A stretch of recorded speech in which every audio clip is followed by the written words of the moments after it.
जी भैया, नगरीय निकाय चुनाव होने वाले हैं, प्रत्यक्ष प्रणाली से होंगे, अभी तो सरकार तय नहीं कर पाई। नहीं, देखिए आपकी क्या तैयारी?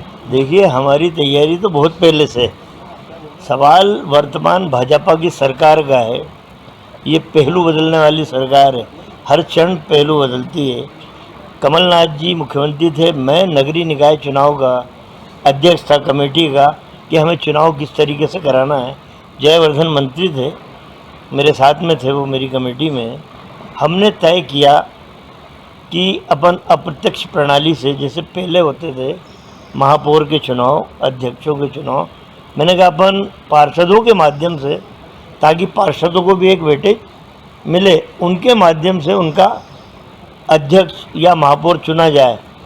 तो हमने उस बात को इम्प्लीमेंट किया, हमने बहस करा ली, विधानसभा हम लेके आए। दुर्भाग्य से हमारी सरकार चली गई तो इन लोगों ने ताबड़तोड़, बीजेपी वालों ने, शिवराज ने, कि नहीं अपन तो डायरेक्ट पद्धति से चुनाव कराएंगे। लेकिन जब लगा शिवराज चौहान को कि कोरोना के संक्रमण काल से शहर का कोई परिवार ऐसा नहीं बचा है, शहरों का, जो व्यथित ना हो, जिसके घर में मौत ना हुई हो, या 4-4, 5-5 लोग बीमार ना हो, 15 से 20 लाख रुपए उनकी जीवन भर की कमाई गई, तो उन्हें, और फिर महंगाई आ गई, महंगाई का विकराल रूप, उधर कोरोना का विकराल रूप पब्लिक ने देखा, बीजेपी की सरकार असफल सिद्ध हुई और अब महंगाई में नरेंद्र मोदी से लेकर शिवराज तक फेल। तो ये लोग समझ गए कि अब डायरेक्ट चुनाव में अपनी दाल गलने वाली नहीं है, अपन पार्षदों से कराओ, पार्षदों की, जैसे विधायकों की खरीद फरोख्त करी है, भले अपने पार्षद बीजेपी के कम जीते, अपन खरीद फरोख्त करके महापौर बना लेंगे, अध्यक्ष बना लेंगे। बात ये इसलिए इन्होंने फिर से पहलू बदला है।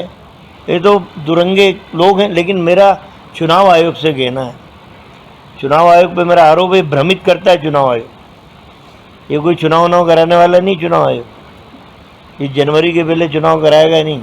ये लोगों में बीजेपी सरकार के कहने पे गेंद उछालते हैं चुनाव आयोग वाले, हम ये कर रहे हैं, हमारी तैयारी हो रही। आप खुद सारे पत्रकार हो, आप खुद देखोगे, कोई चुनाव कराने वाले नहीं। तो हमारी तैयारी फिर भी पूरे, जब चाहे जब करा ले। आप लोग का डायरेक्ट चुनाव चाह रहे हैं? देखिए, हमने तो, मैं तो कमेटी का अध्यक्ष था ना, कमलनाथ जी के मुख्यमंत्री काल में मैंने ही ये पास किया था, तब ये घबराए हुए थे। तो इन्होंने हम तो चाहते हैं तुम कैसे भी चुनाव करा लो, तुम चाहे जैसे चुनाव करा लो।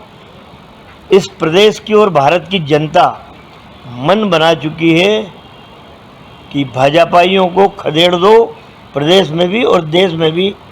9 अगस्त से विधानसभा का सत्र, उस पर मैं आपसे बाद में चर्चा करूंगा, मैं बताऊंगा उस पर भी। ये कमलनाथ जी को लेकर